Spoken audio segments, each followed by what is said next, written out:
वरहमतुल्लाहि वबरकातुहू। आप देख रहे हैं हमारा यूट्यूब चैनल शेख सेहत विजन। हमने PHN स्टार्ट किया था, इससे पहले एक वीडियो हमने डाल दी है अबाउट इंट्रोडक्शन। इसमें UNCRC वगैरह जो वीडियो सब कुछ हमने एक्सप्लेन किया था। आज की इस वीडियो में हम यूनिट 2 स्टार्ट करते हैं अबाउट ग्रोथ एंड डेवलपमेंट के हवाले से। ठीक है, तो हमारे पास ग्रोथ एंड डेवलपमेंट हमने स्टार्ट किया है। तो सबसे पहले हम स्टार्ट करेंगे कि ग्रोथ क्या है, फिर डेवलपमेंट क्या है, सब कुछ हम वन बाय वन जो है वो पढ़ते हैं। ठीक है, तो सबसे पहले हमारे पास जो आता है वो आता है ग्रोथ की। ग्रोथ क्या है यह मैं एक्सप्लेन करता हूँ। ठीक है, ग्रोथ का मतलब है इस फिजिकली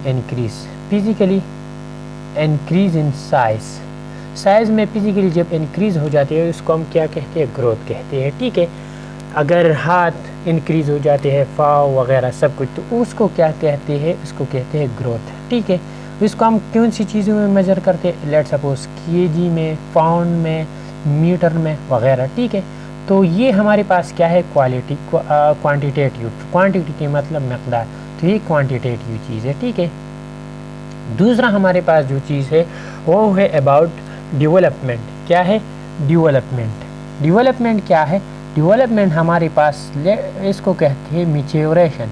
ये ठीक है, इसको के मैच्योरेशन ऑफ फंक्शन।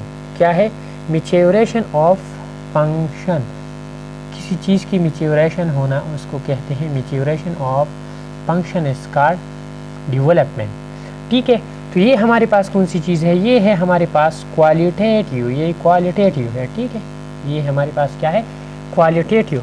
और ये अगर हम मेजर कर सकते हैं तो ये ऐसे हम नहीं मेजर कर सकते, ये बस ऑब्ज़र्व करते हैं, ऑब्ज़र्वेबल। ये बस हम देखते हैं कि बड़ा हुआ नहीं हुआ। ठीक है, तो इसके कहते हैं, या इंक्रीज़ इन कम्प्लेक्सिटी को भी हमारे पास क्या कहते हैं, डेवलपमेंट कहते हैं। ठीक है, ये हमारे पास ग्रोथ और डेवलपमेंट में बिल्कुल मेन क्या है, फ़र्क है। ठीक है, इसके बाद एक और टर्म आता है, उसको कहते हैं मैच्योरेशन। क्या उसको कहते हैं, उसको कहते हैं मैच्योरेशंस। व्हाट इज मैच्योरेशन, मैच्योरेशन कहते हैं इंक्रीज इन चाइल्ड कॉम्पिटेंस। क्या है, इंक्रीज इन कॉम्पिटेंस। कॉम्पिटेंस में इंक्रीज होने को क्या कहते हैं, मैच्योरेशन। कॉम्पिटेंस किस चीज़ को कहते हैं, काबिलियत को कॉम्पिटेंस कहते हैं। कोई काम काबिलियत से मतलब कर सकते हैं तो उसको क्या कहते हैं, कॉम्पिटेंस कहते हैं। ठीक है, और ये क्वालिटेटिव चेंजेस है कि क्वांटिटेटिव, ये ऑलरेडी बात है कि ये क्या है, क्वालिटेटिव चेंजेस है, क्वालिटेटिव चेंजेस है। ठीक है, ये भी क्वालिटेटिव चेंजेस है। ठीक है, और ये बात याद रखिए कि मैच्योरेशन कौन सी चीज़ पे डिपेंड करता है, इट्स डिपेंड ऑन हेरिडिटी। ये हेरिडिटी पे डिपेंड ऑन हेरिडिटी, ये हेरिडिटी पे ज़्यादा डिपेंड करता है। ठीक है, एक और चीज़ मैं यहाँ आप लोगों को थोड़ा सा एक्सप्लेन करता हूँ, शायद स्लाइड में हो या ना हो, लेकिन अगर WHO की चार्ट आप देखिए, ये क्या है, लेट्स सपोज WHO की चार्ट है। ठीक है, तो ये ऐसा एक चार्ट है, तो इसमें 2 कलर्स है, एक है पिंक और दूसरा है ब्लू। ठीक है, पिंक जो है ये है फीमेल के लिए और ब्लू जो है ये मेल के लिए है। ये बहुत ज़्यादा इम्पोर्टेंट है। ठीक है, ये ब्लू कलर जो है ये मेल के लिए है। ठीक है, और पिंक जो है ये फीमेल के लिए है। ठीक है, ये और WHO की चार्ट में है। ये यहाँ पे मतलब है कि जो ग्रोथ है वो एक जगह पे होती है और दूसरा जगह पे एज वगैरह होती है। ठीक है, इससे ये स्टैंडर्ड मालूम करते हैं कि इतने टाइम पे ये इतना वगैरह चाहिए बच्चे के लिए। ठीक है, लेट सपोज मैं अगर यहाँ एक एग्जांपल आप लोगों को दूँ, तो सबसे पहले आप लोग अगर बच्चे के हेड को देखें तो पहला हेड जो है वो बड़ा है और बाकी बच्चा छोटा है। फिर थोड़ा सा हेड क्या होता है, छोटा होती है। ठीक है, हेड क्या होते हैं, ऐसा छोटा होते हैं और बॉडी बड़ी इंक्रीज़ हो जाती है। ये लेट सपोज क्या है, बॉडी। तो ये बात रखिए कि स्टार्ट में हेड बड़ा होता है, स्टार्ट में हेड क्या होता है, बड़ा होता है, और बाद में क्या होता है, बॉडी बड़ा हो जाता है और हेड थोड़ा सा छोटा हो जाता है। ठीक है, तो ये हमारे लिए बहुत ज़्यादा इम्पोर्टेंट है ग्रोथ एंड डेवलपमेंट में। ठीक है, अब इसका इम्पोर्टेंस क्या है, हम ग्रोथ और डेवलपमेंट पढ़ते हैं, लेकिन नर्सिस को इसका क्या फ़ायदा है, इम्पोर्टेंस हमारे नर्सिस को क्या होना है। ठीक है, इम्पोर्टेंस उसका क्या होगा, तो उसका इम्पोर्टेंस ये है कि सबसे पहले हमें एक्सपेक्टेड पार्टिकुलर चीज़ मालूम होता है, expectations, expected development and ageing. हमें एक्सपेक्टेड पता चलता है कि इसका इस टाइम पे ये चीज़ें हो पॉसिबल है, तो ये एक्सपेक्टेड। और हमारे पास अगर इलनेस है, इलनेस के बिहाइंड, उसके पीछे अगर कोई वजह है, रीज़न है, रीज़न बिहाइंड एनी इलनेस, वो हम आसानी से क्या करते, मालूम कर सकते हैं वगैरह। तो ये हमारे पास क्या है, उसके बेनिफिट्स है। ठीक है, ग्रोथ एंड डेवलपमेंट्स के हमारे पास ये बहुत बड़ी बेनिफिट्स है।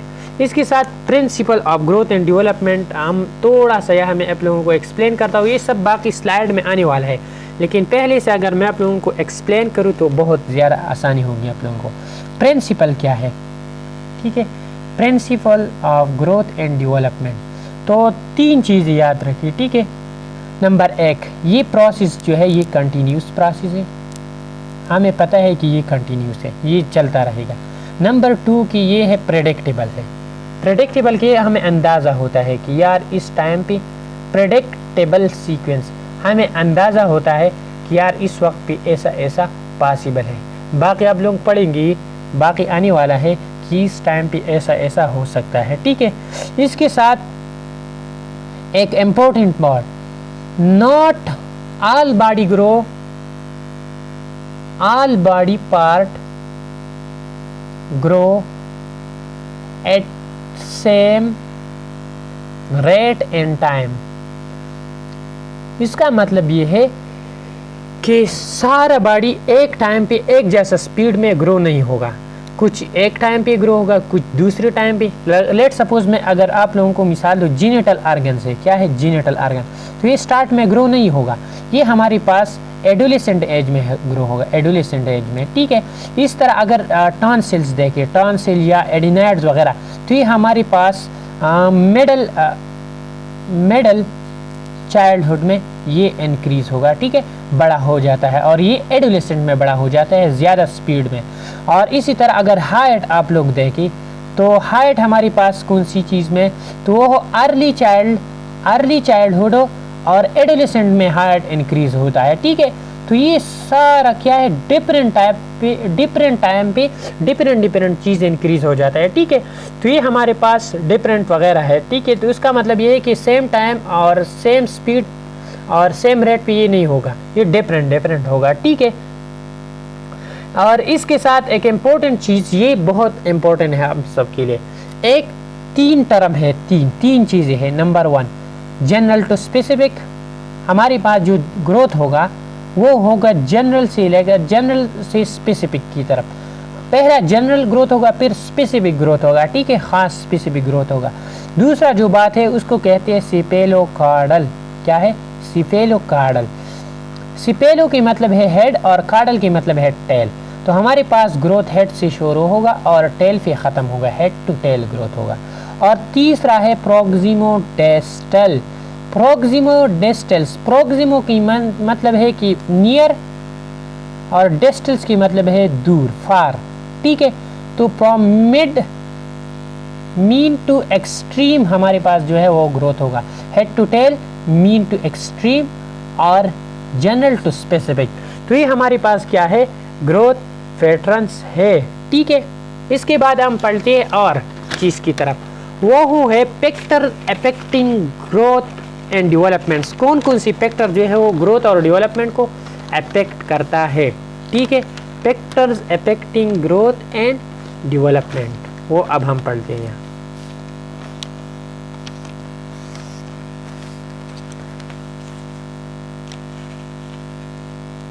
Factors affecting growth and development,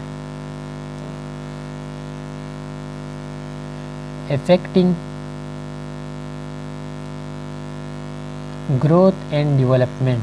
ठीक है, तो सबसे पहले हम बात करेंगे प्री नेटल। प्री नेटल का मतलब है कि बच्चे की पैदाइश से पहले क्या क्या। तो प्री नेटल में सब कुछ वो होगा जो माँ में होगा, माँ में कोई प्रॉब्लम होगा। तो सबसे पहले मेन जो प्रॉब्लम है वो न्यूट्रिशनल डिफिशिएंसी। क्या है, न्यूट्रिशनल डिफिशिएंसी। न्यूट्रिशनल डिफिशिएंसी में स्पेशली है फॉलिक एसिड। अगर उसकी कमी है तो स्पाइना बाइफिडा, SB मैंने लिखा, स्पाइना बाइफिडा की चांसेस है। नंबर 2 इन्फेंट डायबिटिक मादर IDM, अगर बच्चे की माँ जो है उसको डायबिटिक हो, ठीक है। एक और बात, अगर वो रेडिएशन जानती है, अगर वो रेडिएशन की तरफ गई तो फ्यूचर में बच्चे की ग्रोथ और डेवलपमेंट में बहुत बड़ा असर होगा। इसके साथ एक चीज़ है, वो उसको कहती है टार्च इन्फेक्शन। टार्च में अब जो बात है वो रूबेला, स्पेशली रूबेला की अगर माँ डिजीज़ रूबेला की बीमारी हो उसको जर्मन मीज़ल भी कहते हैं, GM जर्मन मीज़ल। तो बच्चे की ग्रोथ एंड डेवलपमेंट में बहुत बड़ा असर होगा। और इसके साथ साथ अगर वो किसी मेडिसिन ले रही है, मेडिसिन जो बहुत ज़्यादा मतलब है कि ख़तरनाक हो, specially anti convulsant medicine, anti epileptic, anti convulsant medicine, तो उसको बच्चे की ग्रोथ एंड डेवलपमेंट में असर होगा। और इसके साथ स्मोकिंग और अगर अल्कोहल ड्रिंकिंग है, स्मोकिंग एंड अल्कोहल ड्रिंकिंग, तो बच्चे की ग्रोथ एंड डेवलपमेंट में बहुत ज़्यादा असर होगा। ये है प्री नेटल, मतलब है कि बच्चे की पैदाइश से पहले। और इसके साथ दो चीज़ें है, 2 फैक्टर रिलेटेड टू पीटस, 2 फैक्टर जो है वो पीटस से रिलेटेड है। तो पीटस से जो 2 फैक्टर्स रिलेटेड है वो है, number first position of the पेटस, के पेटस की पोजीशन क्या है, पेटस की पोजीशन कौन सी है, प्रॉपर है, वर्टिक्स पोजीशन है कि नहीं। अगर वर्टिक्स है तो ठीक है, अगर वर्टिक्स नहीं है तो बहुत चांसेस है ग्रोथ एंड डेवलपमेंट में उसके बच्चे पे असर पड़ेगा। और दूसरा है प्लेसेंटा की इम्प्लांटेशन। प्लेसेंटा की इम्प्लांटेशन के मतलब है प्लेसेंटा प्रीविया तो नहीं है, प्लेसेंटा प्रीविया, तो ये चीज़ ही देखना है कि अगर ये है पोजीशन बच्चे की ख़राब है और या प्लेसेंटा की मसला है तो फिर उस बच्चे को क्या ये डिफरेंट टाइप ऑफ असर मतलब है इसकी ग्रोथ पे असर पड़ते हैं, ठीक है, पड़ सकते हैं।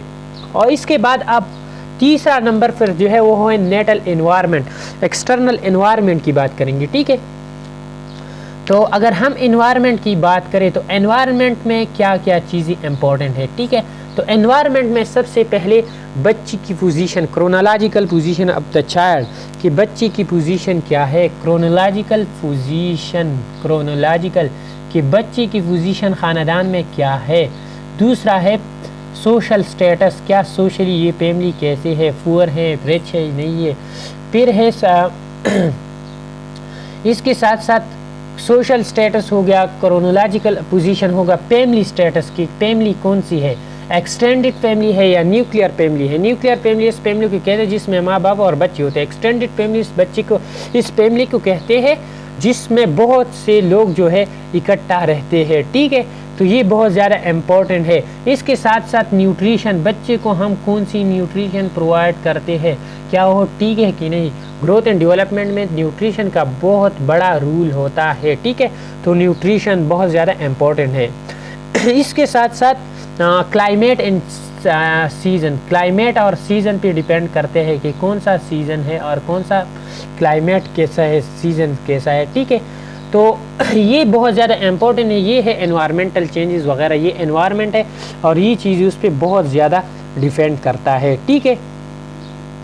अब इंटरनल एनवायरनमेंट में क्या क्या है। इंटरनल एनवायरनमेंट में 3 चीज़ें याद रखिए। इंटरनल एनवायरनमेंट, मैंने IE लिखी, इंटरनल एनवायरनमेंट। उसमें सबसे पहले इंटेलिजेंस के, बच्चे की इंटेलिजेंस कैसे है, ये हेरेडिटी होती है ये इंटेलिजेंस, ठीक है। हार्मोन इन्फ्लुएंस के, हार्मोन कैसा है, ग्रोथ हार्मोन कैसे सिक्रिएट होता है वगैरह, ठीक है।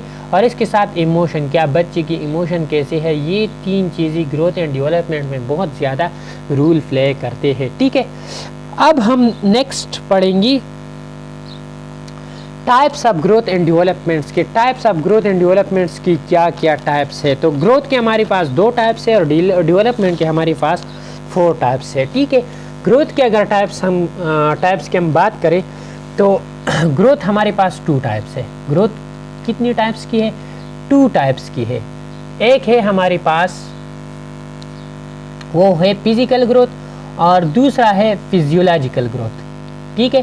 फिजियोलॉजिकल, फिजियोलॉजिकल का मतलब है फंक्शन से निकला है और फिजिकल जनरली है, ठीक है, फिजिकल से नहीं। तो फिजिकल ग्रोथ में हमारे पास क्या आते हैं, वेट आते हैं, हाइट आता है, इसके साथ साथ हेड सरकम्पेरेंस और चेस्ट सरकम्पेरेंस एटसेट्रा। ये क्या है, ये हमारे पास फिजिकल ग्रोथ है। फिजियोलॉजिकल ग्रोथ में हमारे पास वाइटल साइंस आते हैं और इसमें specially heart rate and respiration वगैरह, रिस्पायरेटरी रेट, ये वगैरह क्या है, फिजियोलॉजिकल ग्रोथ है। ठीक है, इसके बाद अगर हम डेवलपमेंट्स की बात करें तो डेवलपमेंट्स के हमारे पास 4 टाइप्स है। क्या है डेवलपमेंट्स की, कितनी टाइप्स है, वो है 4 टाइप्स। तो अगर हम डेवलपमेंट की बात करें, ठीक है, डेवलपमेंट, तो डेवलपमेंट में हमारे पास क्या है, एक है मोटर डेवलपमेंट, ठीक है, दूसरा है हमारे पास कॉग्निटिव डेवलपमेंट, और तीसरा हमारे पास सोशल डेवलपमेंट, और चौथा हमारे पास है इमोशनल डेवलपमेंट। ठीक है, तो ये 4 है हमारे पास डेवलपमेंट, ये motor, cognitive, social, emotional development. और फिजिकल ग्रोथ में हमारे पास फिजिकल चेंजेस है और फिजियोलॉजिकल चेंजेस है। ठीक है, अब हम स्टार्ट करेंगे न्यू बॉर्न से लेकर, हम ऐसा ही स्टार्ट करेंगे, पहला हम न्यू बॉर्न और फिर हमारे पास टोडलर वगैरह, और फिर 1 बाय 1 हम डिस्कस करेंगे कि इसमें फिजिकल चेंजेस क्या है, फिजियोलॉजिकल चेंजेस क्या है, मोटर चेंजेस क्या है, कॉग्निटिव, सोशल, इमोशनल चेंजेस क्या है। लेकिन सबसे पहले ये stages of growth and development आप लोगों को मैं एक्सप्लेन करता हूँ। ठीक है, स्टेजेस, उसका कुछ स्टेजेस है। ठीक है, stages of growth and development, stages of growth and development. तो सबसे पहले जो स्टेजेस है वो मैं डे बाय डे से, कंसेप्शन से लेकर कंसेप्शन टू कितनी तक, कंसेप्शन से लेकर 2 वीक तक, ठीक है, फिर 2 वीक से लेकर 8 वीक तक, फिर 8 वीक से लेकर बान तक, पैदाइश तक, फिर बान से लेकर 28 डेज तक, फिर 28 डेज से लेकर 1 ईयर तक, ठीक है, फिर 1 ईयर से लेकर 3 ईयर तक, फिर 3 ईयर से लेकर 6 ईयर तक, फिर 6 ईयर से लेकर 12 ईयर तक, और फिर 12 ईयर से लेकर 18 ईयर तक। हमारा काम बस यहाँ तक है। ठीक है, इस एक एक को एक एक नाम कहते हैं। ठीक है, ये कंसेप्शन से लेकर 2 वीक तक जो कहते हैं उसको कहते हैं जाइगोट। क्या कहते हैं उसको कहते हैं जाइगोट। ठीक है, 2 वीक से लेकर 8 वीक तक उसको कहते हैं एम्ब्रियो, और ये 8 वीक से लेकर बान तक उसको कहते हैं फीटस, बच्चे को फीटस कहते हैं। ठीक है, बान से लेकर 28 डेज तक उसको कहते हैं न्यूनेट। ठीक है, और 28 डेज से लेकर 1 ईयर तक उसको कहते हैं इन्फेंसी। 1 ईयर से लेकर 3 ईयर तक उसको कहते हैं टोडलर।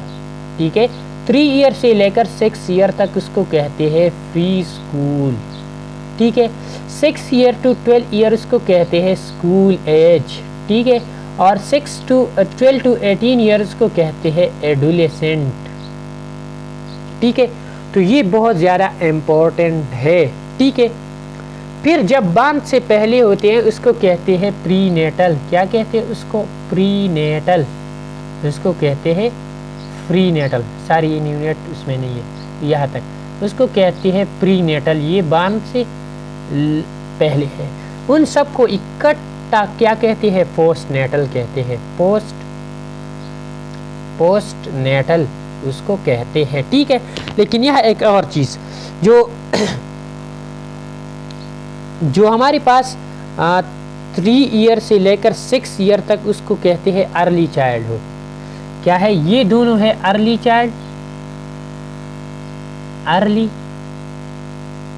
चाइल्डहुड। ठीक है, उसको कहते हैं मिडल चाइल्डहुड, और उसको कहते हैं लेट चाइल्डहुड। ये एडोलेसेंट को कहते हैं लेट चाइल्डहुड। ठीक है, तो ये हमारे पास क्या है और डिवीजन है। और ये हमारे पास जो न्यूनेट है उसमें है अर्ली न्यूनेट और लेट न्यूनेट। ठीक है, न्यूनेट में 2 टाइप है, एक है अर्ली और एक है लेट न्यूनेट। ठीक है, अर्ली जो है वो है फर्स्ट 7 डेज तक, और 7 टू लेकर 28 डेज तक उसको फिर कहते हैं लेट न्यूनेट। ठीक है, एडोलेसेंट फिर भी 3 में डिवाइड हुआ है, वो है अर्ली, मिडल और लेट। क्या है? अर्ली एडोलेसेंट, मिडल एडोलेसेंट और लेट एडोलेसेंट। ठीक है, अर्ली एडोलेसेंट हमारे पास होती है 12 टू 14 ईयर्स।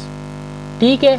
मिडल जो है वो है 15 to 16 ईयर्स और लेट जो है वो है 17 to 18 ईयर्स।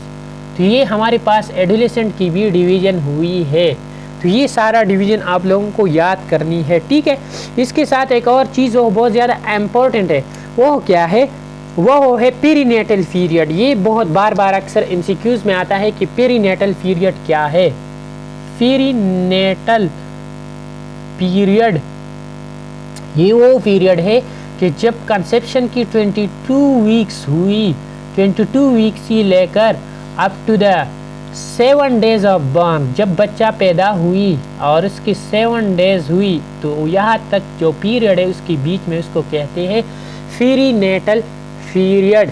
एक मैटरनल मोर्टिलिटी और मॉर्बिडिटी आता है उसमें, तो वो फिर जो है ये 22 वीक से लेकर वो 40 डेज तक होती है, ठीक है। वो एक अलग चीज़ है, लेकिन यहाँ तक आप लोगों को ये चीज़ बहुत ज़्यादा इम्पोर्टेंट है और आप लोगों को समझना चाहिए।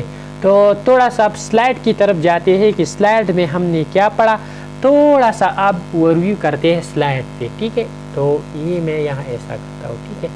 तो सबसे पहला ग्रोथ एंड डेवलपमेंट, और ये ऑलरेडी हमने पढ़ा, ग्रोथ हो गया, ये चार्ट ऑलरेडी एक्सप्लेन हुआ है, ये भी एक्सप्लेन हुआ है, डेवलपमेंट एक्सप्लेन हुआ है। इसके बाद आता है मैच्योरेशन। तो मैंने आप लोगों को बताया कि कॉम्पिटेंसी को कहते हैं, ये भी क्वालिटेटिव है, ये हेरिडिटी पे डिपेंड करता है, ठीक है। और ये इम्पोर्टेंस भी हो गया, ये सब principle of growth and development ये हो गया, सिफेलोकार्डल, प्रोक्सिमोडेस्टल्स और जनरल टू स्पेसिफिक हो गया है। नेक्स्ट हमारे पास क्या है, नेक्स्ट ये डायग्राम आपने देखा, ये हो गया, ये भी हो गया, ये भी हो गया। इंटरनल चेंजेस भी हमने पढ़ा, और ये टाइप्स ऑफ ग्रोथ हमने पढ़ा कि ग्रोथ की 2 टाइप्स, फिजिकल ग्रोथ और फिजियोलॉजी, और डेवलपमेंट की 4 टाइप्स हमने पढ़ा। ये चीज़ें हमने एक्सप्लेन किया, embryonic stage, fetal, infancy, neonate और चाइल्डहुड, उसमें टॉडलर, प्री स्कूलर, ये सब हमने एक्सप्लेन किया, ठीक है। अब हम आते हैं न्यू बॉर्न की तरफ कि हमारे पास न्यू बॉर्न में क्या क्या चेंजेस। अब हम एक एक चीज़ ही पढ़ेंगे। सबसे पहले हमने तो एक्सप्लेन किया, अब हम ये पढ़ेंगे कि न्यू बॉर्न में हमारे पास क्या चेंजेस आती है। इसके साथ साथ हमारे साथ जो है फिर टॉडलर में क्या चेंजेस आती है, फिजिकल, फिजियोलॉजिकल और डेवलपमेंट में क्या चेंजेस आती है। इसके साथ फिर उसके बाद हम पढ़ेंगे जो है वो टॉडलर में है, फिर प्री स्कूलर, फिर स्कूलर में, फिर ये सब कुछ हम 1 बाय 1 पढ़ेंगे, ठीक है। तो सबसे पहले हम पढ़ेंगे न्यू बॉर्न के बारे में कि न्यू बॉर्न में हमारे साथ क्या चेंजेस आते हैं, ठीक है।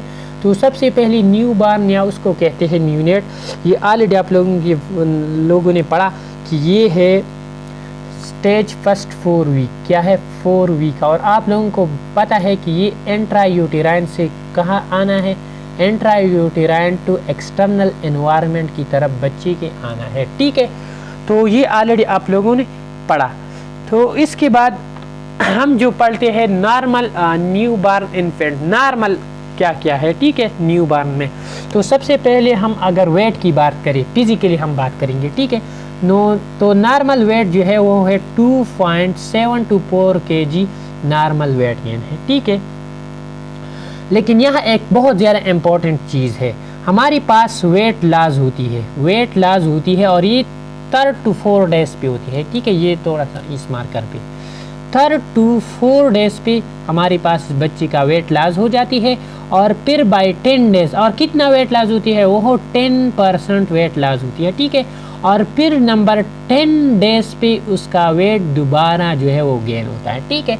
ये बहुत ज़्यादा इंपॉर्टेंट। वेट लॉस क्यों होता है, क्यों जो वजूहात है, मेकोनियम की वजह से, फर्स्ट टूल को मेकोनियम कहते हैं, वो लॉस होती है, और फर्स्ट यूरिन, तो यूरिन लॉस हो जाता है, ठीक है, फर्स्ट यूरिन लॉस होता है, और इसके साथ स्वेट वगैरह मतलब है कि फ्लूइड वगैरह की लॉस होती है, और इसके साथ साथ आप लोगों को पता है कि इसकी वो तो एमनियाटिक फ्लूइड में होती है। तो सब चीज़ की क्या होती है, इस लॉस की वजह से उसका जो वेट है वो कम हो जाता है, ठीक है। अगर वेट हमारे पास में गेस्टेशन वेट की बहुत से टाइप्स, मतलब ये कि वेट में बहुत सी चेंजेस आती हैं। अगर 2.5 kg से कम है तो उसको कहते हैं LBW, लो बर्थ वेट, ठीक है। अगर 4 kg से ज़्यादा है तो उसको कहते हैं मैक्रोसोमिया। ये बात याद रखिए, मैक्रोसोमिया, ठीक है।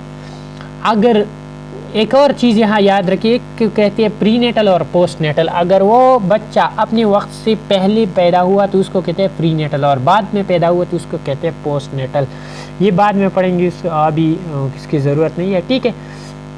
लेकिन एक और चीज़ है, weight gain in first week, first months. आप हम इन्फेंट की बात करेंगे तो वैसे तो 4 मंथ्स तक ये वेट जो है 0.75 kg पर मंथ इंक्रीज़ हो जाती है। लेकिन अब हमारे लिए फर्स्ट मंथ की बात है, क्योंकि हम फर्स्ट मंथ की बात करते हैं इन्फेंट्स की। सर अब हम इन्फेंट्स की बात करें तो ये हमारे पास क्या है, उसकी वेट की बात है। फर्स्ट मंथ में 0.75 kg पर मंथ जो है वेट गेन होती है, ठीक है। ये MCQs में भी आया है ऑलरेडी, ठीक है। इसके बाद हम बात करते हैं हेड सरकम्पेरेंस की। तो हेड सरकम्पेरेंस के लिए मैं लिखता हूँ HC। क्या है? HC। तो हेड सरकम्पेरेंस ऑलरेडी हेड सरकम्पेरेंस से पहले हाइट की बात करते हैं, ठीक है। हाइट की बात करेंगे तो हाइट हमारे पास क्या है, हाइट जो है एवरेज फॉर बॉयज़ के लिए एवरेज जो हाइट है वो है 50 सेंटीमीटर, ठीक है। और गर्ल्स के लिए है 49 सेंटीमीटर। ये बात याद रखिए, ये बहुत ज़्यादा इम्पोर्टेंट है MCQs के लिए, ठीक है। और वैसे अगर एवरेज की बात करें हाइट की तो वो है न्यूनेट जब पैदा हो जाती है 47.5 टू कितने तक 53.75। ये टर्म बहुत मुश्किल है लेकिन वैसे याद करें, ठीक है। ये बहुत ज़्यादा इम्पोर्टेंट है। अब हम बात करते हैं हेड सरकम्पेरेंस की। तो हेड सरकम्पेरेंस हमारे साथ कितनी होगी, 33 टू 35 सेंटीमीटर। ये है हेड सरकम्पेरेंस।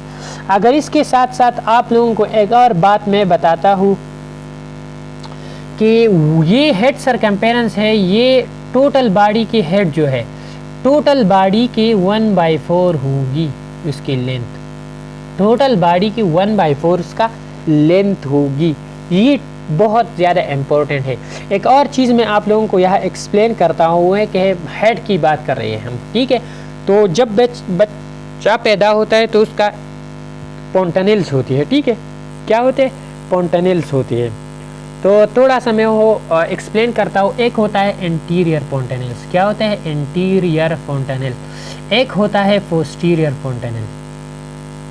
तो ये पोंटनेल कैसे होते हैं, ये थोड़ा सा हम यहाँ एक्सप्लेन करते हैं कि इंटीरियर पोंटनेल कैसे होते हैं और पोस्टीरियर पोंटनेल कैसे होते हैं। लेट सपोज ये हमारे पास क्या है, एक हेड है, ठीक है। क्या है? हेड है। ये हमारे पास एक सूचर है और ये हमारे पास एक और सूचर है, ये एक और सूचर है और ये एक और सूचर है, ठीक है।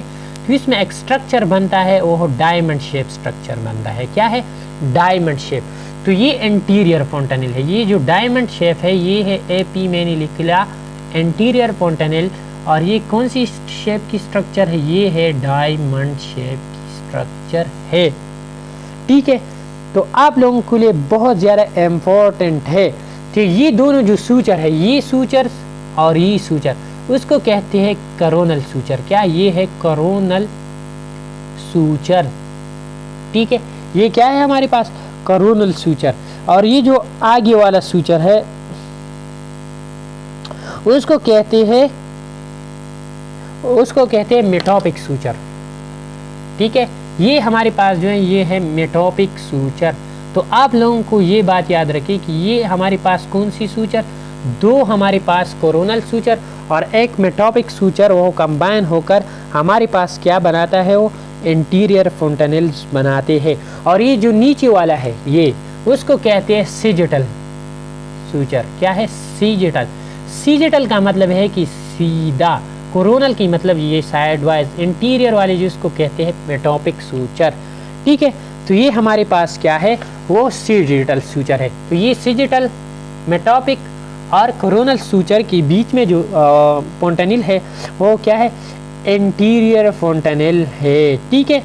तो ये इंटीरियर फोंटेनिल हमारे पास डायमंड शेप अब हो गया और ये सिजिटल, कोरोनल और फ्रंटल सूचर भी उसको कहते हैं। ये मेटॉपिक सूचर को दूसरा नाम क्या कहते हैं, उसको कहते हैं फ्रंटल सूचर, ठीक है। तो ये भी आप लोगों के लिए बहुत ज़्यादा इम्पोर्टेंट है, ठीक है। और बोन की अगर हम बात करें, ये जो आगे दो बोन है उसको कहते हैं फ्रंटल बोन, और ये जो दो पीछे बोन है उसको कहते हैं पैराइटल बोन। तो ये बात रखिए कि the difference present between two frontal bone and two parietal bone, ये बहुत ज़्यादा इम्पोर्टेंट है आप सब लोगों के लिए। अगर लेंथ और वेट की बात करें तो इसका जो लेंथ है, लेंथ उसका लेंथ होगी L is equal to 3 to 4 centimetre, ठीक है, ये बात याद रखें। और उसका जो वेट है वो होगी 2 to 3 सेंटीमीटर। तो ये बहुत ज़्यादा इम्पोर्टेंट है उसकी लेंथ के बारे में। और अगर इंटीरियर फोंटेनेल्स हमारे पास ये क्लोज कब होगा, तो ये जो क्लोज होता है वो होता है क्लोज बाय 12 to 18 मंथ। ये इम्पोर्टेंट है, 12 to 18 मंथ्स के बीच में ये हमारे पास जो इंटीरियर फोंटेनेल्स है ये क्लोज हो जाता है, ठीक है। ये थी हमारे पास इंटीरियर फोंटेनेल्स। अब हम बात करते हैं पोस्टीरियर फोंटेनेल्स के बारे में कि पोस्टीरियर फोंटेनेल्स क्या है। तो पोस्टीरियर फोंटेनेल्स है वो नीचे की साइड है, और पोस्टीरियर फोंटेनेल्स की अगर हम बात करें तो ये है वो हुई थी डायमंड शेप। ये है हमारे पास ट्राइएंगुलर शेप, क्या है, ट्राइएंगुलर, ये ऐसा ट्राइएंगुलर शेप है, ठीक है। ये भी ऐसा है, लेट सपोज हमारे पास क्या है, हेड है, ठीक है। ये है पोस्टीरियर फोंटेनेल, और ये हमारे पास ऑक्सीपिटल बोन और दो पेरिटल बोन्स के बीच में ये क्या है, लेट सपोज ऑक्सीपिटल बोन है, और ये दो, ये लेट सपोज हमारे पास क्या है, ऑक्सीपिटल बोन है, क्या है, ऑक्सीपिटल बोन। और ये दो बोन जो है, ये बोन और ये बोन, ये ऑलरेडी क्या है, हमने पढ़ा कि ये क्या है, पेरिटल बोन है। तो ये हमारे पास दो पेरिटल और एक ऑक्सीपिटल बोन के बीच में है, ठीक है। और ये क्लोज कब हो जाता है, ठीक है, तो ये सबसे पहले क्लोज हो जाता है। और कब क्लोज होता है, ये क्लोज होता है बाय 1 to 3 मंथ्स के बीच में ये क्लोज हो जाता है, ठीक है। तो ये हमारे लिए बहुत ज़्यादा थी अबाउट फोंटेनेल्स एटसेट्रा के बारे में। शायद आई थिंक आप लोगों ने अंडरस्टैंड किया होगा एंटीरियर फोंटेनेल और पोस्टीरियर फोंटेनेल्स को हो क्या क्या है, ठीक है। अब हम हेड की तरफ आती है, थोड़ा सा नीचे चेस्ट की तरफ। कौन सी तरफ, चेस्ट की साइड पे। चेस्ट की अगर हम बात करें न्यू नेट की, तो वो 2 centimetre less than head circumference. Head circumference ये 2 सेंटीमीटर लेस होगा, 2 to 3 सेंटीमीटर, सॉरी 2 to 3, ठीक है, लेस होगा। तो ये कितनी होगी, तो अगर वो हमारे पास चेस्ट सरकमपेरेंस जो है वो है 33 to 35, तो ये 30 to 33 हो गया, 30.5 to 33 सेंटीमीटर हमारे पास क्या होता है, वो होता है चेस्ट सरकमपेरेंस, ठीक है। तो ये थी हमारे पास क्या, फिजिकल ग्रोथ। फिजिकल ग्रोथ हमने पढ़ा। अब हम पढ़ते हैं फिजियोलॉजिकल ग्रोथ के बारे में। इस न्यूनेट की फिजियोलॉजिकल ग्रोथ क्या होंगी, आप पढ़ते हैं फिजियोलॉजिकल ग्रोथ। तो फिजियोलॉजिकल ग्रोथ में हमने पढ़ा था वाइटल साइन, कि उसमें हम क्या चीज़ें देखते हैं, वाइटल साइंस वगैरह देखते हैं। तो वाइटल साइन में सबसे पहले टेम्परेचर। तो टेम्परेचर जो बहुत ज़्यादा अहम है वो है 36.5 to 37.5, ये बुक्स में है, लेकिन हमारी जो स्लाइड में है वो 36.3 to 37.2 डिग्री सेंटीग्रेड।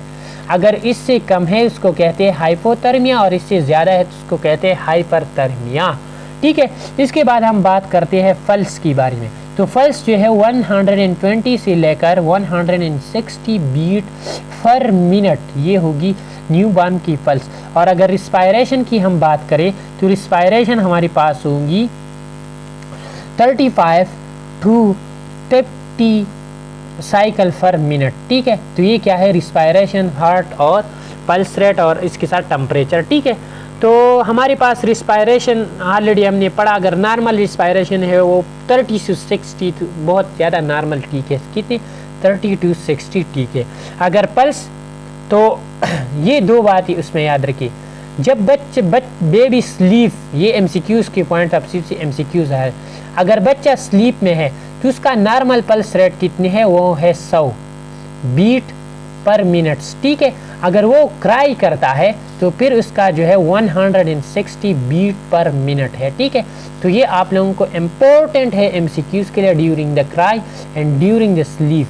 ये हार्ट रेट 100 एंड 160 आप लोगों को याद करना चाहिए, ठीक है। वैसे अगर बीपी की बात करें, बीपी की, ब्लड प्रेशर की, तो एवरेज ब्लड प्रेशर जो उसकी होती है 75/42, ये है एवरेज।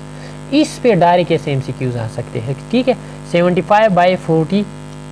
अगर वैसे साइस्टोलिक और डायस्टोलिक की बात करें तो 60 to 80 हमारे पास साइस्टोलिक होगी और 40 to 50 हमारे पास क्या होगी, डायस्टोलिक होगी। तो ये सारे क्या है MCQs के पॉइंट ऑफ व्यू से हमारे लिए बहुत ज़्यादा इम्पॉर्टेंट है। जब बच्चा पैदा होता है तो इसकी एक चीज़ है, उसको कहते हैं अबगार स्कोर। वो भी थोड़ा सा आप लोगों को एक्सप्लेन करना है कि अबगार स्कोर हमारे साथ क्या होता है, ठीक है। जब न्यूनेट पैदा होते हैं तो हमें ये चीज़ देखना है ज़रूर, अबगार स्कोर ज़रूर देखना है कि बच्चे की अबगार स्कोर कैसा है, ठीक है। तो हम इसके लिए लिखेंगे AFGAR,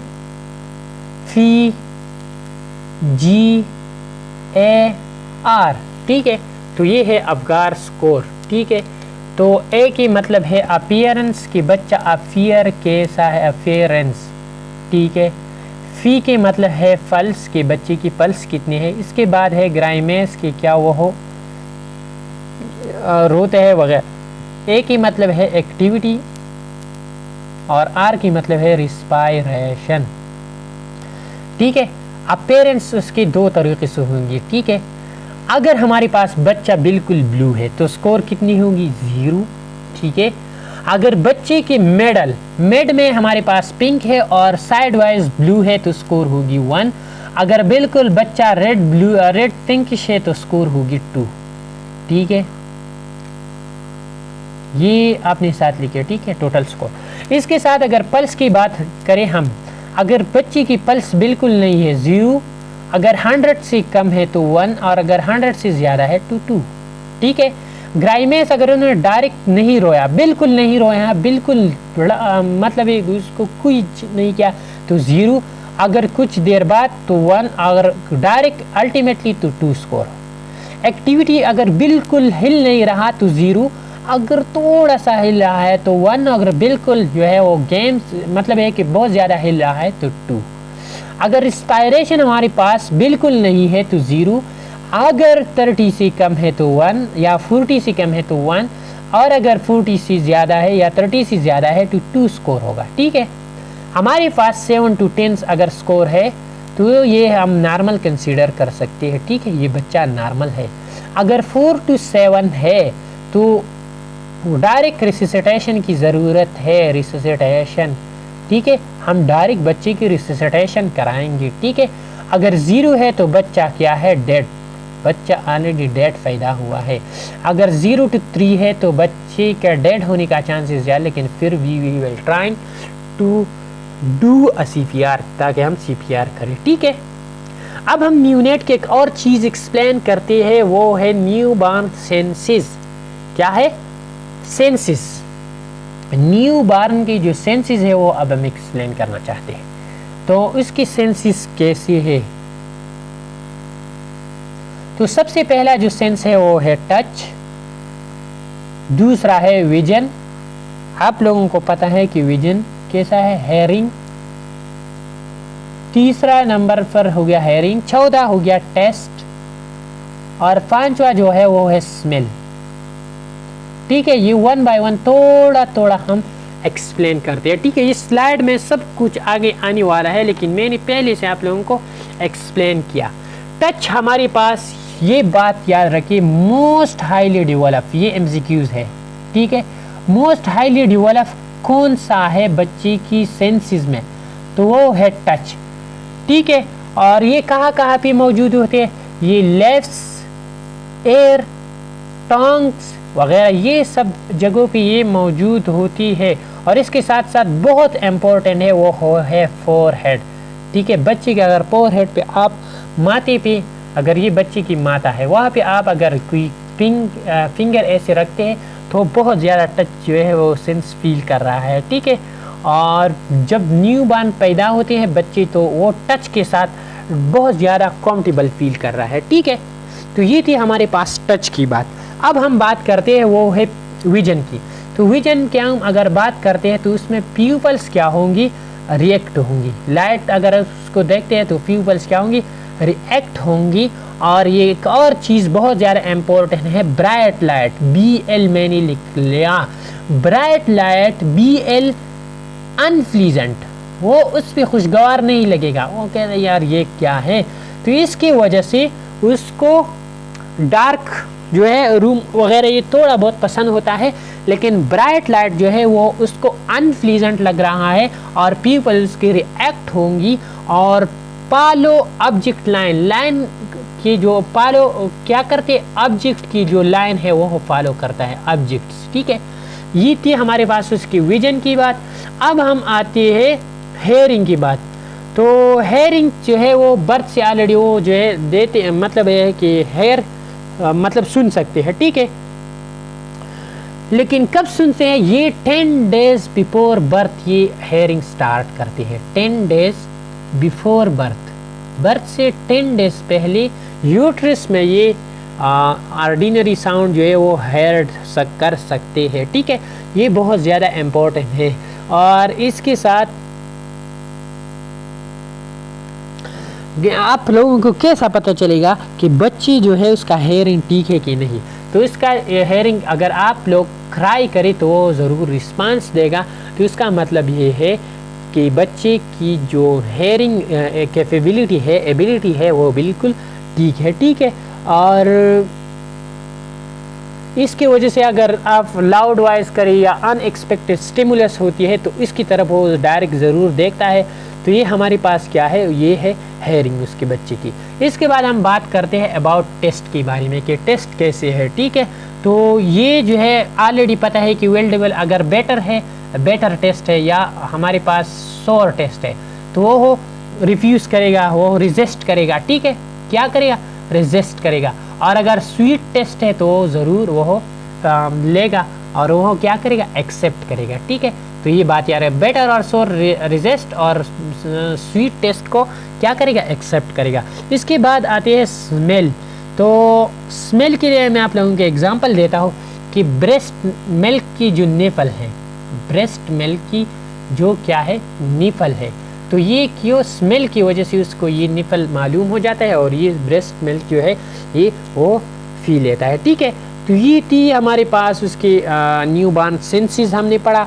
इसके साथ साथ हमने बहुत सब कुछ न्यू बॉर्न बच्चे के बारे में पढ़ा, ग्रोथ उसके सारे हमने पढ़ी। अब हम आती है उसके डेवलपमेंट की तरफ। कौन सी चीज़ की तरफ, डेवलपमेंट की तरफ। बच्चे की हमने वो सब कुछ पढ़ा लेकिन डेवलपमेंट हमने नहीं पढ़ा। ठीक है, तो new born normal new born infant की जो डेवलपमेंट है वो हम पढ़ते हैं। तो सबसे पहले हम पढ़ेंगे मोटर डेवलपमेंट। ठीक है, तो मोटर डेवलपमेंट हमारे पास बच्चे में क्या है, मोटर डेवलपमेंट। तो मोटर डेवलपमेंट हमारे पास बच्चे में क्या है, वो रिफ्लेक्सिस कैरी आउट कर सकते हैं। क्या, reflexes carry out through reflexes. और इसमें कौन कौन से रिफ्लेक्सिस है वो आगे मैं आप लोगों को एक्सप्लेन करता हूँ। ठीक है, और अगर हम वैसे अगर और ये इसको कहते हैं grass motor development, reflexes carry करना वगैरह। लेकिन इसके बाद है फाइन मोटर डेवलपमेंट। तो फाइन मोटर डेवलपमेंट में क्या है, ग्रॉस्पिंग रिफ्लेक्स। ग्रॉस्पिंग का मतलब है होल्ड थिंग टेक्स्ट। अगर ऐसा ये फिन है तो वो ऐसा होल्ड करते हैं, तो उसको कहते हैं hold thing fist. Hold thing fist, वो अपनी मुट्ठी में जो भी चीज़ें वो क्या करते हैं, होल्ड करते हैं। तो ये हमारे पास क्या है, फाइन उसकी मोटर डेवलपमेंट है। अगर वो क्राई करता है तो जब क्या करते हैं, क्राई, उसको मोरोज रिफ्लेक्स भी कहते हैं। ठीक है, तो उसका जो ये लेट सपोज बच्चा है, ये क्राई करते, उसका ये हाथ है और ये पाँव है, तो ये बॉडी की तरफ क्या होगा, फ्लेक्स होगा। तो ये भी क्या है, उसकी फाइन मोटर है बच्चे की। ठीक है, और इसमें रिफ्लेक्सेस कौन कौन से होंगे, यहाँ पे एक एमसीक्यूज है, हमारी स्लाइड में नहीं है लेकिन ये एमसीक्यूज भी आ सकते हैं कि सबसे पहला जो रिफ्लेक्स है बच्चे में वो कौन सा है, होती है वो है स्वाल्विंग रिफ्लेक्स। और ये बच्चा माँ की पेट में जब 12 to 14 वीक का हो जाता है तो हमारे पास जो सॉल्विंग रिफ्लेक्स है वो आ जाता है। ठीक है, इसके बाद दूसरा रिफ्लेक्स हो गैगिंग रिफ्लेक्स हो करा सकते हैं। ठीक है, गैगिंग ये ऑलरेडी एक्सप्लेन हुआ है और बहुत ज़्यादा इंपॉर्टेंट है 33 नंबर पर, वो है सकिंग रिफ्लेक्स। और सकिंग रिफ्लेक्स हमारे पास 30 to 32 वीक्स पे स्टार्ट हो जाता है। ठीक है, अगर कोई बच्चा 32 वीक्स या 30 वीक से पहले पैदा हो जाते तो वो सकिंग नहीं कर सकेगा। और इसके साथ चौथे नंबर पर ऑलरेडी हमने एक्सप्लेन किया, वो है ग्रॉस्पिंग रिफ्लेक्स। ग्रॉस्पिंग रिफ्लेक्स जब बच्चा पैदा होता है तो ऑलरेडी ये मौजूद होता है। एंड द लास्ट वन उसको कहते हैं टोनिक निक रिफ्लेक्स। टोनिक निक रिफ्लेक्स, और ये निक रिफ्लेक्स बहुत ज़्यादा इम्पोर्टेंट है। जब कि बच्चा कोई तरफ देखता है इस तरफ, तो इसको बाव एरो रिफ्लेक्स भी कहते हैं। ठीक है, इस तरफ वगैरह देखते हैं तो इस तरफ ये जो फाव है वो भी क्या रिफ्लेक्स करते हैं, इसको टॉनिक निक रिफ्लेक्स भी कहते हैं। शायद इमें भी अगर आगे स्लाइड में आ गया तो आप लोग ये ज़रूर देखेंगे।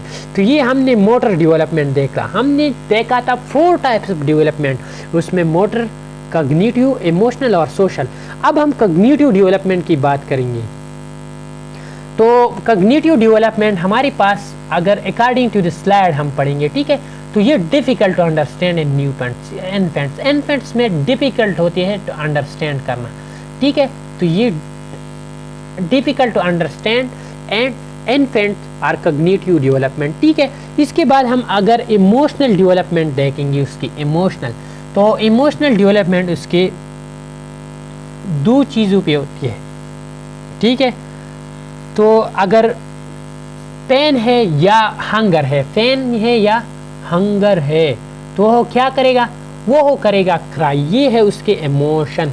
तो क्राई ये उसकी इमोशन होती है। ठीक है, तो ये हमारे पास बच्चे की इमोशनल डेवलपमेंट है। ठीक है, न्यू बॉर्न की। इसके साथ सोशल डेवलपमेंट, तो ये ऑलरेडी आप लोगों ने देखा कि माँ के साथ इसका सोशल डेवलपमेंट होता है। ठीक है, तो ये हमने पढ़ा अबाउट इन्फेंट्स की जो चीज़ें थी वो हमने थोड़ा सा एक्सप्लेन किया। अब हम आगे पढ़ते हैं इन्फेंट्स के बाद इन्फेंसी की तरफ। कौन सी चीज़, इन्फेंसी की तरफ आते हैं। ठीक है, इन्फेंसी हमारे पास क्या है ये पहले हमें जानना है। इन्फेंसी ऑलरेडी हमने पढ़ा था कि 28 डेज से लेकर 1 ईयर तक। तो अब हम 1 ईयर तक बच्चे में जो चेंजेस आती है, physical changes, physiological changes, cognitive, emotional, social और रिफ्लेक्सेस वगैरह, जो मोटर, ये चेंजेस हम पढ़ेंगे इन्फेंसी में। तो सबसे पहले हम इन्फेंसी में जो बात करेंगे, तो यहाँ पर जो ग्रोथ है, ये बात याद रखिए, उसको कहते हैं स्पॉट ग्रोथ या रैपिड ग्रोथ। उस बच्चे में ग्रोथ जो है वो रैपिड होगी। ठीक है, या ये बहुत ज़्यादा इम्पोर्टेंट है, ये रैपिड ग्रोथ होगी इन्फेंसी में, रैपिड ग्रोथ एंड इन्फेंसी, ये बहुत ज़्यादा इम्पोर्टेंट है। तो फिर हम स्टार्ट करते हैं फिजिकल में सबसे पहले हम बात करते हैं अबाउट वेट की बारे में। कौन सी चीज़ के बारे में, वेट की बारे में। वेट के बारे में मैंने ऑलरेडी आप लोगों को पहले भी पढ़ाया कि बर्थ से लेकर 4 मंथ तक जो वेट है वो क्या होता है, 0.75 kg पर मंथ ज़्यादा बड़ा हो जाता है। ठीक है, फिर 5 मंथ से लेकर अगर 4 की डबल ले तो क्या होगी 8 मंथ्स। ठीक है, हम 4 मंथ ऐड करेंगे, उसमें होगी 0.50 kg पर मंथ। ठीक है, फिर इसके बाद 8 से ले मतलब है कि 9 मंथ से लेकर 12 मंथ्स तक, तो वो क्या होगी, वो होगी 0.25 kg। यहाँ पे 4 मंथ इंक्रीज हो जाते हैं और वहाँ पे 0.25 kg पर मंथ जो वेट है वो लेवल कम हो जाता है। ठीक है, तो ये थी हमारे पास, अब 12 मंथ तक हमने पढ़ा। लेकिन यहाँ पे एक बहुत ज़्यादा इम्पोर्टेंट चीज़ है, वो है कि कौन सी मंथ पे वेट डबल होगी और कौन सी मंथ पे वेट ट्रिपल होगी। तो weight double by 4 to 5 months पे वेट क्या होगी, डबल होगी। और ट्रिपल क्या होगी, 10 to 12, उसको ट्रिपल होगी कौन सी, वो होगी 10 to 12 मंथ्स। ठीक है, ये बहुत ज़्यादा इम्पोर्टेंट है। तो यहाँ पे ऐसा MCQs आ सकती है कि बच्चा पैदा हुआ 3 kg के वेट के साथ, तो 1 ईयर बाद उसका वेट कितनी होगी, तो ट्रिपल होगी, 3 उसका 9 kg वेट होगी 1 ईयर आफ्टर। तो ये थी हमारे पास क्या है, उसके नॉर्मल वेट की ग्रोथ। ठीक है, वेट की हमारे पास ग्रोथ। अब वो मेजर कैसे करते हैं, तो उसके लिए कौन कौन सी फार्मूलाज है वेट मेजर करने के लिए। तो सबसे पहले ये 3 फार्मूलाज है आप लोगों के लिए, और ये बस याद करें और ये अप्लाई करें। ठीक है, फार्मूलाज कैसे है वो मैं आप लोगों को लिखता हूँ यहाँ। ठीक है, यहाँ भी मैं आप लोगों के लिए लिखता हूँ कि फार्मूलाज क्या क्या है। सबसे पहला फार्मूला है, बच्चा इन्फेंट है, बच्चा छोटा है, तो हम मंथ्स वाली फार्मूला लिखेंगे। ठीक है, तो वो फार्मूला क्या है, वो है 1 to 12 मंथ्स अगर बच्चा है, 1 to 12 मंथ्स अगर बच्चा है, तो उसके लिए हम कौन सा वेट के लिए कौन सा फार्मूला लिखेंगे, तो उसके लिए है सबसे पहली 0.5 क्या है, 0.5 into multiplied by age in month. ठीक है, और आखिर में क्या लिखेंगे, +4 लिखेंगे। ठीक है, तो ये है पहला फार्मूला। फिर अब अगर ये 1 ईयर से लेकर 5 ईयर तक है बच्चा, 1 ईयर से लेकर 5 ईयर तक, तो 0.5 की जगह हम लिखेंगे क्या, 2 लिखेंगे। क्या लिखेंगे, 2, और multiplied by age in year में हम क्या लिखेंगे, एज, और प्लस यहाँ पे लिखेंगे 8। ये 4 हम क्या करेंगे, डबल करेंगे, क्या हो गया, 8 हो गया। अगर 6 ईयर से लेकर 12 ईयर तक है तो क्या लिखेंगे, तो इसके लिए ये 2 थोड़ा सा इंक्रीज करेंगे तो ये हो गया 3, और एज एन ईयर अपनी जगह आएगा। अगर हम यहाँ 2 से 3 बनाते हैं तो ये 8 से 1 माइनस करेंगे तो ये हो गया 7। तो ये हो गया फार्मूला, ये हो गया एक फार्मूला 6 ईयर से 12, ये हो गया फार्मूला हमारे पास 1 ईयर टू 5 ईयर, और ये मंथ में फार्मूला। तो इस फार्मूला से हम डिफरेंट एज जो है वो मालूम कर सकते हैं, इन्फेंट्स की भी और इन्फेंट्स के बाद भी हम ये एज पॉइंट्स कर सकते हैं। इसके बाद जो इम्पोर्टेंट चीज़ आता है वो आता है हाइट। हमने वेट के बारे में बात की। ठीक है, अब हम बात करते हैं इन्फेंट्स की हाइट के बारे में। कौन सी चीज़ के बारे में, हाइट के बारे में बात करते हैं। ठीक है, तो इन्फेंट्स की हाइट की अगर हम बात करेंगे तो फर्स्ट 3 मंथ क्या, फर्स्ट 3 मंथ्स कितना हाइट इंक्रीज हो जाता है, वो होता है 3 सेंटीमीटर पर मंथ हाइट में इंक्रीज आ जाएगा। ठीक है, फिर हमारे पास 4 to 6 मंथ उसका डबल ले लें। ठीक है, 4 to 6 मंथ तो वो होगा 2 सेंटीमीटर पर मंथ, वो कम हो गया। ठीक है, यहाँ पे एक और मसला आता है, यहाँ से फिर 2 से 1 नहीं आता, डायरेक्ट 1.5 सेंटीमीटर आता है। ठीक है, वो होता है 7 to 12 मंथ्स, कितने तक, 7 to 12 मंथ्स, और वो क्या है, वो है 1.5 सेंटीमीटर पर मंथ। ठीक है, तो ये बात इम्पोर्टेंट है एमसीक्यूज़ के पॉइंट ऑफ व्यू से कि फर्स्ट 3 मंथ में 3 सेंटीमीटर, फिर 6 तक 2 सेंटीमीटर पर मंथ, और इसके बाद 7 to 12 मंथ कितना इंक्रीज होता है, 1.5 सेंटीमीटर, या इसकी जगह 1 into 1/2 पर सेंटीमीटर पर मंथ भी लिख सकते हैं। ठीक है, तो ये थी हमारे पास हाइट की बात। अब अगर हम बात करते हैं वो है हेड सरकमफेरेंस की बात। क्या है, हेड की बात। हेड सरकमफेरेंस के लिए मैंने लिख लिया HC। तो हेड सरकमफेरेंस आप लोगों को पता है कि फर्स्ट 3 मंथ्स में कितनी सरकमफेरेंस इंक्रीज होगी, ये हाइट की बात नहीं, हेड सरकमफेरेंस वो है 2 सेंटीमीटर पर मंथ, ये इम्पोर्टेंट है। फिर हमारे पास 3 to 12 मंथ्स तक कितनी इंक्रीज होगी हेड सरकमफेरेंस में, तो यहाँ फिर 2 से 1 नहीं, 0.5 सेंटीमीटर, बहुत ज़्यादा इंक्रीज आता है। ठीक है, 0.5 सेंटीमीटर पर मंथ फिर ये हो जाता है। ठीक है, 3 to 12 मंथ। ठीक है, एक और चीज़ यहाँ पे हम लोग अगर बताते इन्फेंट, तो पोस्टीरियर फोंटेनेल्स हमने पढ़ा था कि कब बंद हो जाता है, तो वो होता है 2 to 3 मंथ्स में, वो क्या होता है, क्लोज हो जाता है। ठीक है, और एंटीरियर फोंटेनेल्स हमने पढ़ा था कि वो क्या होंगी, 12 to 18 मंथ में वो क्लोज हो जाता है। ठीक है, ये ऑलरेडी हमने बात की है। तो सरकमफेरेंस, हेड सरकमफेरेंस की हमने बात की।